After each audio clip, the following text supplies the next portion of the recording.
ஒரு மனிதனுடைய உணர்வுகளை, உண்மைகளை சொன்ன ஒரு உண்மை விஷயம், உண்மை கதை இது இதில் நிறைய பேர்கள், இடங்கள்லாம் நான் சொல்லலை. நான் நமக்கு தெரிஞ்ச ஒருத்தருடைய கதை தான் இது.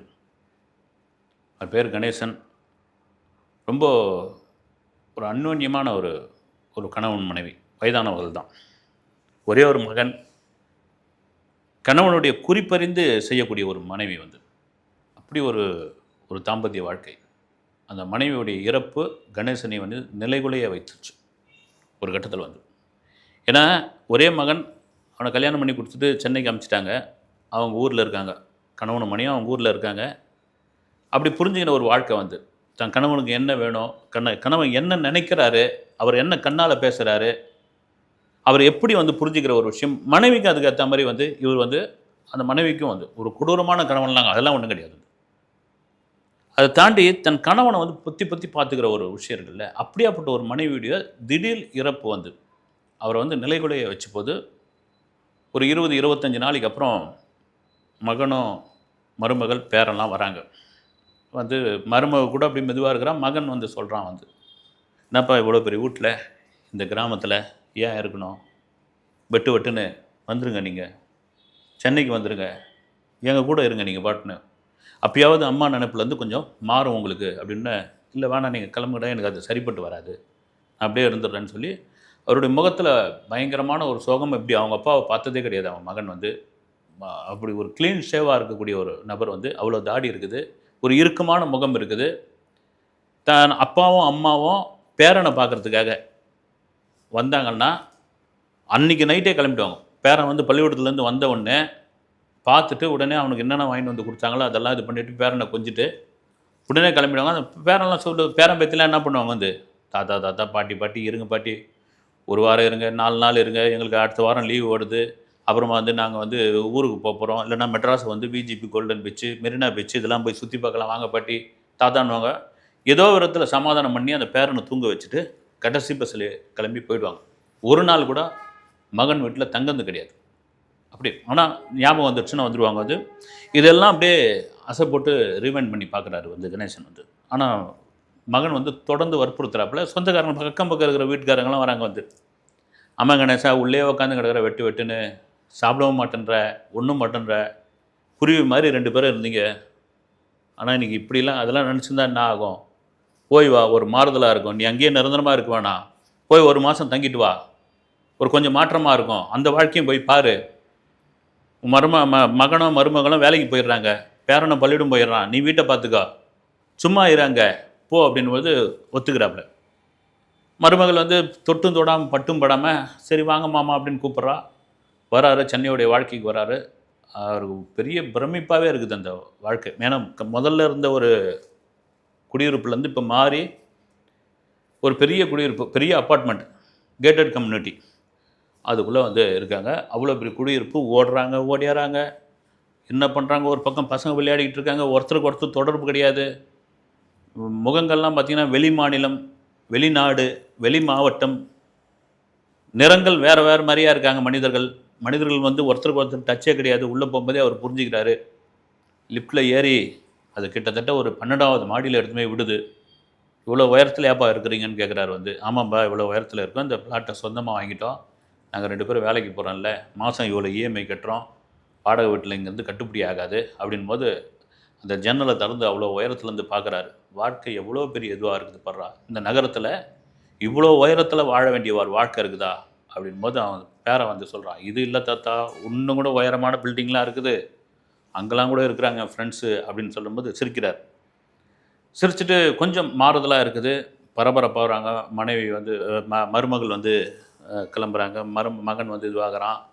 இவருக்கு அன்றைக்கி பொழுது ஒரு மாதிரி படுத்துக்கிட்டு இருக்காரு, நைட்டு படுத்துக்கிட்டு இருக்காரு. மனசு முழுக்க மனைவியுடைய நினைப்பு தான். எப்பவுமே அந்த ஒரு மகனை பெற்றுட்டு கணவனும் மனைவியும் எங்கன்னா வெளியூருக்கு அமிச்சிட்டோ வெளிநாட்டுக்கு அமிச்சிட்டோ இருக்கிறாங்கன்னு வச்சுங்க, ரொம்ப இணக்கமாக பாசமாக இருப்பாங்க. இப்போ இடையில ஒரு பெண் குயினுடைய கதை வந்தது பாருங்க. தன்னுடைய ஜோடி பெண் குயின் காணாமல் போச்சோ இல்லை இறந்து போச்சு தெரியல. இந்த பெண் குயின் எங்கேயோ போகுது, மலையிலேருந்து குதிக்கிறதுக்கோ அல்லது எங்கேயோ போகுது, கடலில் விழுறதுக்கோ எங்கேயோ போகுது. அது ஏறக்குறைய அது மாதிரி தான் அந்த கணவனும் மனைவியும் ஒரு தாம்பத்தியத்தில் ஒத்த பிள்ளையை பெற்றுட்டு அவங்கள வெளிநாட்டுக்கு வெளியூருக்கு அனுப்பிச்சிட்டு அவங்க இருக்கும் பொழுது அந்த பாசம் ஏறக்குறைய பார்த்தீங்கன்னா அவங்களுக்குள்ள ஒரு சண்டையும் இருக்கும், அதே சமயத்தில் ஒரு மிகப்பெரிய அன்பும் இருக்கும். அப்படி ஒரு மனைவியை இழந்த துக்கம் அவருக்கு. ராத்திரிலாம் தூக்கம் வரல, பிறண்டு பிறண்டு படுக்கிறாரு. எப்போ தூங்கினாருன்னு தெரியல. ஆனால் திடீர்னு அலாரம் அடித்த மாதிரி எழுந்துக்கிறாரு. வழக்கமாக ஊருங்களில் எழுந்துப்பாங்க இல்லை, 4:30 மணிக்கு 5 மணிக்குன்னு. அது மாதிரி அவர் 5 மணிக்கு எழுந்துக்கிறாரு. 5 மணிக்கு எழுந்த உடனே மனைவியோடைய நினப்பு தான் வருது. என்னென்னா, இந்த நேரத்துக்கு மனைவி பேர் வந்து சுகந்தி. இந்த நேரத்துக்கு சுகந்தி இருந்திருந்தா சுட சுட ஒரு காப்பியை போட்டு 5 மணிக்கெல்லாம் 4:45க்கெல்லாம் எழுப்போம். வந்து 4:45க்கெல்லாம் எழுப்பி அந்த காஃபியோட பதம் மாறி போச்சுன்னா கூட கணேசனுடைய முகம் அப்படி மாறும்பொழுது அதை கண்டுபிடிச்சிக்கும். என்னங்க டிகாஷன் கம்மியாக இருக்கா, சுகர் லெவல் கொஞ்சம் அதிகமாக போட்டனா அப்படின்ற அளவுக்கு வந்து கணவனுடைய குறிப்பறிந்து செய்யக்கூடியவோ. அவர் காஃபி குடிக்காமல் எந்த வேலையும் ஆகாது. என்னடா 5 மணிக்கு காஃபி, மருமகனும் பெட்ரூமில் தூங்கிட்டு இருக்காங்க, அவங்கள எப்படி தட்டி கேட்குறது, எழுப்புறது, இறங்கி அந்த அந்த குடியிருப்புலேருந்து இறங்கி எவ்வளோ தூரம் அந்த டீ கடை இருக்குதுன்னு தெரியாது. டீ கடையில் சாப்பிட்டு பழக்கமும் கிடையாது வந்து கணேசனுக்கு. ஊரில் இருக்கும்போது கூட சாப்பிட்டு கூட பழக்கம் கிடையாது. டீ கடை ஒன்று இருக்குது, அது எங்கேயோ ஒரு மூலையில் இருக்குது. ஒவ்வொரு முறையும் இந்த டைமுக்கு மனைவி எடுத்து கொடுக்குற அந்த காஃபி தான் அவனுடைய தேவாமிர்தம் வந்து. இப்போ நினச்சி பார்க்குறான் வந்து, இப்படியா கண்ணோரம் ஒரு கண்ணீர் வருது. தண்ணியை குடிக்கிறான். அந்த தண்ணியை குடிச்சப்போ சில பேர் காலையில் எழுந்தவுடனே பெட் காஃபி குடிப்பாங்க வந்து. அது ஒரு போதனை கூட சொல்லலாம். குடிக்கிறான், அந்த பெட்ரூமையே பார்க்குறான். மருமக ஒரு 6 மணிக்கு எழுந்துப்பா, ஒரு 6:30 மணிக்கு எழுந்துப்பா, 7 மணிக்கு எழுந்துப்பா. பார்த்தா திறக்கவே இல்லை. ஒரு 8 மணிக்கு அந்த கதவு திறந்தவுடனே இவருக்கு நிம்மதியாகிடுது. அதுக்குள்ளே அந்த காஃபி குடிக்கிற ஆசையே போயிடுது. வந்த மருமக பரபரப்பாக, ஐயோ மாமா கோச்சிக்காதீங்க, சாரி மாமா, இதோ இருங்க அப்படின்னு சொல்லி தடன்னு ஒரு அடுப்பை பற்ற வச்சு அதில் வந்து பால் குண்டானை வச்சு ஊற்றி போட்டு எடுத்துன்னு வந்து கொடுக்கும்போது இவர் பிடிக்கிறாரு. அது வந்து நிறம் மாறினதா, பாலா அல்லது வேற ஒரு பொருளா ஒன்றுமே புரியல அவருக்கு. வந்து என்னம்மான்றாரு. டீ மாமா. இல்லைம்மா, நான் டீ சாப்பிட்ற பழக்கம் கிடையாது. ஐயோ, நாங்கள் காஃபி சாப்பிட்ற பழக்கம் கிடையாது மாமா, எங்களுக்கு யாருக்குமே காப்பினா அலர்ஜி. நான் தான் ரொம்ப டீ விரும்பி சாப்பிடுவேன், வேறு காப்பி தூளும் இல்லை. நீங்கள் ஒன்று பண்ணுங்கள், இன்றைக்கி டீ சாப்பிடுங்க, இதை நாளையிலேருந்து டீ பழகிங்க. அப்படி உங்களால் முடியல அப்படின்னா எத்தனை மணிக்கு எழுந்தீங்க அப்படின்னு கேட்குறேன். 5 மணிக்கெலாம் எழுந்துட்டுமான்னு. அதுவும் ஒன்றும் இல்லை, நீங்கள் அப்படி எழுந்துட்டிங்கன்னா அப்படியே நடந்து போனீங்கன்னா எதிர்க்க தான் டீ கடை இருக்குது. காஃபி ரொம்ப அருமையாக இருக்கும், அத்தை போடுற காஃபி மாதிரியே இருக்கும். போய் குடிச்சிட்டு வந்து நீங்கள் மறுபடியும் படுத்துங்கன்னு. இந்த பதில் அவர் கொஞ்சம் புதுசாகவும் இருக்குது, அந்யோன்யமாக இருக்குது, ஒரு மாதிரி வெறுப்பாகவும் இருக்குது. அதை வந்து ஒரு கஷாயம் குடிக்கிற மாதிரி குடிக்கிறாப்புல வந்து, ஒரு ஏதோ வேண்டாத பொருள் குடிக்கிற மாதிரி குடிக்கிறாப்புல. இப்போ தான் அந்த கணேசனுக்கு வந்து மனைவியோடைய அருமை தெரிய ஆரம்பிக்கிறது. அடடா, நம்ம பொண்டாட்டி என்னென்னலாம் கோச்சிக்கிட்டு இருக்கோம், அவளை எப்படியெல்லாம் மட்டம் தட்டி பேசியிருக்கோம், அவளை எப்படியெல்லாம் வந்து 10 பேர் முன்னாடி வந்து அவமானப்படுத்தியிருக்கிறோம், அவளை எவ்வளோ தாழ்த்தி பேசியிருக்கிறோம், அவளை எப்படி எவ்வளோ விஷயங்களை குறை கண்டுபிடிச்சிருக்கிறோம், எத்தனை நாள் வந்து சோத்து தட்டை வந்து அடிச்சிருக்கிறோம், சாம்பார் நல்லா இல்லை, பொரியல் நல்லா இல்லைன்னு. ஆனால் ஒரு டீலேயே தெரிஞ்சு போச்சு அவளுடைய மகிமை என்னன்னு, ஒரு காஃபி கிடைக்காதனாலே தெரிஞ்சு போச்சு அவளுடைய அன்பு என்னன்னு. வந்து இதை குடி, நாலுலேருந்து பழகிக்கோ, பழக்கம் வரலன்னா எதிர்க்கிறது டீ கடையில் போய் சாப்பிட்டுக்கோ, அவ்வளோதான் ஒரே பதில். கிளம்பியாச்சு. இவருக்கு 8:30 மணிக்கெலாம் டிஃபன் டான் வந்து நின்றுடும். வந்து கணேசனுக்கு மணி 8 மணிக்கு தான் அந்த வேண்டா வெறுப்பான கஷாய டீயே அவருக்கு கிடச்சிருக்குது போது டைனிங் டேபிளை பார்க்குறாரு, மருமகளை பார்க்குறாரு, மகனை பார்க்குறாரு. மகனுக்கு ஒரு மாதிரி வந்து வெள்ள வளர்க்குறான், அதுவாக வரான். இவங்க 2 பேருக்கும் ஆஃபீஸ் 11 மணிக்கு தான். பேரன் கிளம்பி போயிட்டான். அவனுக்கு ஸ்கூலில் கேன்டீன் இருக்குது. பார்த்தீங்கன்னா 9:30 மணிக்கு 10 மணிக்கு டிஃபன் வருது. வந்து அதுவும் பார்த்தீங்கன்னா ஒரு கஞ்சி மாதிரி செஞ்சு, ஓட்ஸ் கஞ்சி மாதிரி எடுத்தாந்து வைக்கணும். இவருக்கு ஒன்றும் புரியல. அவருக்கு வந்து மல்லிகைப்பூ இட்லி, ஒரு 4 வகை சட்னி, ஒரு சுண்டல், இப்படி பழக்கப்படுத்தின ஒரு மனைவி. இந்த கஞ்சி இது என்னம்மான்றாரு. ஓட்ஸ் கஞ்சி. அப்படி ஒரு கஞ்சி இருக்குதான்றார். வந்து ஓட்ஸ் கஞ்சி உங்களுக்கு தெரியாதா அப்படின்னு. இதெல்லாம் நீங்கள் பழகிக்கணுமாம்மா, டயட்டில் இருக்கணும். நாங்கள் 2 பேரும் ஓட்ஸ் கஞ்சி தான் சாப்பிட்றோம். டைரெக்டாக நீங்கள் லஞ்சுக்கு போயிடுங்க, நான் சாப்பாடு செஞ்சு வச்சுட்டு போகிறேன். இது பண்ணிக்கணுன்னு அது ஏதோ ஒரு குடுவையில் நாய்க்கு ஊற்றி வச்ச மாதிரி அவருடைய கண்ணுக்கு தெரியுது. வந்து ஒரு சமயம் வந்து அவருடைய மனைவி இட்லியை வந்து நைஸாக அரைச்சிட்டு, சில ரொம்ப நைஸாக அரைச்சிட்டா பூ போல் வராது தெரியுங்களா, சப்பையாகிடும். அந்த இட்லி அந்த தட்டோடு தூக்கி போட்டது ஞாபகம் வருது மனைவி. ஆனால் ஒன்றுமே செய்யாமல் அந்த சுகந்தி மறுபடியும் போய் மாவு ஆட்டி திரும்ப இட்லி சுட்டு எவ்வளோ நேரம் அதே பூ போல் இட்லி கொண்டு வந்து கொடுத்ததெல்லாம் ஞாபகம் வந்து அந்த கஞ்சியை வேண்டா வெறுப்பாக குடித்தது. இதெல்லாம் மகன் வந்து உரமாக நின்று பார்த்துக்கிட்டே இருக்கிறான். அவனால் ஒன்றும் சொல்ல முடியல. சாப்பாடு தூக்கி ஒரு இடத்துல வச்சாச்சு. சாம்பார் வந்து ஃப்ரிட்ஜில் இருக்குன்னு சொல்லி அவசர அவசரமாக அந்த அந்த அந்த குடியிருப்பில் எதுக்கு ஓடுறாங்க, எதுக்கு ஓடியாராங்க, ஏன் எங்கே போகிறாங்க, இவ்வளோ பரபரப்பாக என்ன நடந்துக்கிட்டு இருக்குன்னு அவருக்கு ஒன்றுமே புரியல. வந்து கிளம்பி போயிடுறாங்க. இவருக்கு பசி கில்லுது.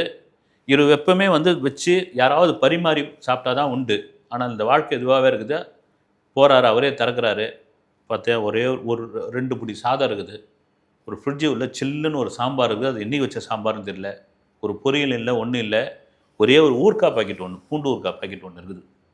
இவர் கொஞ்சம் கொஞ்சமாக கண்ணிலேருந்து தண்ணி வர ஆரம்பிக்குது. வந்து அவர் வந்து இதெல்லாம் இவ்வளோ மோசமாக நமக்கு கொடுக்குறாங்களே தாண்டி நம்ம மனைவியை என்னென்னலாம் பண்ணியிருக்கிறோம். ஏன் நம்ம வந்து பதமாக பார்த்து பார்த்து செய்கிற அந்த மனைவியை வந்து நம்மளை வந்து அதாவது பொத்தி பொத்தி பார்த்துக்கின ஒரு பொண்டாட்டியை என்னென்ன பண்ணியிருக்கிறோம் நம்ம இங்கே வந்த பிறகு தான் தெரியுது. ஒன்றுமே இல்லாமல் அவர் போட்டு அந்த சாதத்தை போட்டு அந்த இதை ஊற்றி பாதி சாப்பிடாமலும் மறுபடியும் போய் ஒரு மூலையில் போய் படுத்துக்கிறார். படுத்த உடனே அதே போல் ஒரு 7 மணிக்கு தடன்னு ஓடி வராங்க. சாயங்காலம் ஒரு காப்பி சாப்பிடுவார், ஏதாவது ஒன்று சாப்பிடுவார். எதுவுமே இல்லாமல் போயிடனே ஒரு 4-5 நாளில் நம்ம கிளம்பிடுவோம், இது நமக்கு சரிப்பட்டு வராது, நம்ம ஊரில் போய் கிடப்போம். அங்கே அக்கம் பக்கம் இருக்கிற சொந்தக்காரங்க யாராவது அவங்க கொடுத்தாலே அவன் நல்ல விதமாகவே கொடுப்பான் சாப்பாடை. யாராவது கூப்பிட்டா நல்ல விதமாக காப்பி போட்டு கொடுப்பாங்க. இப்படி ஒரு வாழ்க்கையா அப்படின் போது நைட்டு ஆகுது. வந்த உடனே மனைவி சொல்கிறான், வரும்போதே நாங்கள் வந்து மாவு பாக்கெட் ஒன்று வேண்டுமாம்மா, உங்களுக்கு தோசை சுட்டு போடுறோன்னு. மாவு பாக்கெட்டான்றாரு. ஆமாம்மா, இங்கே மாவு விற்கிறாங்க, எல்லாமே இங்கே விற்கிறாங்க. நான் வந்து மாவெல்லாம் வந்து ஆட்டுறது கிடையாது, அரைக்கிறது கிடையாது, இங்கே இருக்கிற மாவு தான் அப்படின்னு வீட்டுக்காரனை கூப்பிட்டு குருமாவோ அல்லது வடகறியோ போய் வாங்கின்னு வரும்போது தான் இவருக்கு ஒரு மாதிரி சப்புன்னு ஆகிப்போகுது. வந்து என்னையா அது, என்ன வாழ்க்கை வாழ்ந்துக்கிட்டு இருக்கீங்க, உழைக்கிறது சாப்பிட்றதுக்கு தானே, இப்படியே போட்ட ஒரு சாப்பாடு சாப்பிட்டுட்டு தான் நீங்கள் இவ்வளோ சம்பாதிக்கணுமா, இவ்வளோ சம்பாதிச்சு என்ன பண்ண போகிறீங்க நீங்கள் ஒரு நல்ல சாப்பாடு சாப்பிடாம அப்படின்ற மாதிரியான ஒரு இதுவாக அந்த ட்ரீட்மெண்ட்டே அவருக்கு பிடிக்கல. மகன் வந்து கூட எடுத்துன்னு குனிஞ்ச பண்ணி கிளம்பும்போது மகனை கூப்பிட்றாரு. வந்து நானும் வரம்பா கிடைக்கின்றாரு. மகன் புரிஞ்சுக்கிறார், ஏதோ அப்பா நம்மக்கிட்ட சொல்ல வராரு. அவருக்கு ஆரம்பத்துலேருந்தே பிடிக்கல. ஒரே நாளில் அவருடைய முகமே மாறி போச்சு, தொங்கி போயிடுச்சு. போன உடனே அப்படியே தாண்டி போனோன்னு ஒரு பார்க் வாசலில் உட்காருன்றார் மகனை. உட்காந்தோடனே என்னப்பா நடக்குது இங்கன்றார். மகன் அப்பா கையை பிடிச்சின்னு கண் கலங்கி சொல்கிறான், அப்பா நீ பார்த்து வச்ச கல்யாணம் தான், ஊரெல்லாம் பொண்ணு தேடினேன், படித்த பொண்ணாக தேடினேன், படித்த பொண்ணை தாண்டி எனக்கு யூக்கலாக சம்பாதிக்கிற ஒரு பொண்ணாக தேடினேன், 2 பேர் வருமானம் இருந்தால் தான் குடும்பம் நடத்த முடியும், சென்னை மாதிரியான இதெல்லாம்னு சொல்லி நீ தான் இது பண்ண. ஆனால் 2 பேருக்குமே ஒரு ஈகோ இருக்குது. என்னை விட அவள் 50,000 ரூபாய் அதிகமாக வாங்குறான், நான் 1 லட்ச ரூபா சம்பளம் வாங்குறேன்னா அவள் 1.5 லட்ச ரூபா வாங்குறான். காலையில் யார் முதல்ல எழுந்துக்கிறதுன்னு ஒரு போட்டி இருக்குது, காலையில் யார் காப்பி போடுறதுன்னு ஒரு தகராறு இருக்குது. அதை மீறி நீயா நானான்னு ஒரு வாழ்க்கை இருக்குது, ஒரு ஈகோ 2 பேருக்குமே இருக்குது. அதையெல்லாம் மீறி ஒரு வாழ்க்கை வாழ்ந்துக்கிட்டு இருக்கோம். அந்த வாழ்க்கை என்னென்னா நான் விட்டு கொடுத்து போகிற வாழ்க்கை தான் அது. அதனால் இப்படிலாம் இருந்து தான் அட்ஜஸ்ட் பண்ணின்னு இருக்கோம். நான் முரண்பட்டேன்னு வச்சுங்க, இல்லை முரண்டு பிடிச்சேன்னு வச்சுக்குவேன், அது வந்து பிரச்சனையாக மாறும். நீயும் அம்மாவும் வாழ்ந்த வாழ்க்கை வேறப்பா, அதை நான் பார்த்துருக்குறேன். உன்னுடைய கண் அசைவிலே அம்மா என்னன்னு கண்டுபிடிப்பாங்க. நீ அடுத்து என்ன வார்த்தை பேச போகிறதுக்கு முன்னாடியே அவங்க வந்து ரெடியாகி நிற்பாங்க. நீ அப்படி முன்னாடி இப்படி நடந்து ஒரு பஸ் ஏறும்போது நீ முன்னாடி நடந்து போகும்போது என்ன தூக்கின அம்மா வந்து அந்த பஸ் ஸ்டாண்டு வரைக்கும் வருவாங்க. வந்து நீ ஒரு நாள் கூட என்னை தூக்கி வச்சிருந்து கிடையாது. நீ ஒரு தர்பாரான வாழ்க்கை தான் வாழ்ந்துருக்குற. ஆனால் இப்படி கிடையாது. இப்போ காலம் மாறி போச்சு. என்னை விட ஒரு படி வந்து அதிகமாக சம்பாதிக்கிறா, அதுக்காக ஆணவன்னு சொல்லிட முடியாது. அவளுக்கான ஒரு ஈகோ கூட இருக்கலாம், அவளுக்கான ஆஃபீஸில் ஒரு பிரச்சனையாக இருக்கலாம், அவள் வேலை செய்கிற இடத்துல வந்து ஒரு துன்பமாகவும் இருக்கலாம். வேறு வழி கிடையாது. இந்த வாழ்க்கை உங்களுக்கு பழக்கப்படாதுப்பா, ஆனால் தயவுசெய்து பழக்கப்படுத்திங்கப்பா, வேறு வழி கிடையாது. நான் பழக்கப்படுத்திக்கிட்டேன்ல, நான் பாட்டும் வாழ்ந்துக்கிட்டு இருக்கேன்ல, நீங்களும் பழக்கப்படுத்திங்கப்பா எனக்காக அப்படின்னு சொல்லி அழறான். மகனுடைய கையை பிடிச்சின்னு அப்பா சொல்கிறார், நான் பழக்கப்படுத்திக்கிறேன்ப்பா, நீ தைரியமாக போ, அப்பா எல்லாத்தையும் பழக்கப்படுத்திக்கிறேன். காலையில் எதிர் டீ கடையில் போய் டீ சாப்பிட்றேன், அதே போல் பக்கத்து கடையில் இருக்க டிஃபன் வாங்கி சாப்பிட்றேன், எங்கேயாவது சாப்பாடு விற்றா அங்கே சாப்பாடு வாங்கி சாப்பிட்றேன், நான் இந்த வாழ்க்கைக்கு இது பண்ணுறேன், நீ சந்தோஷமாக இருன்னு சொல்லி முடிக்கிறார். இவ்வளோ தாங்க வாழ்க்கை. அடுத்த வீடியோவில் சந்திக்கிறேன். நன்றி.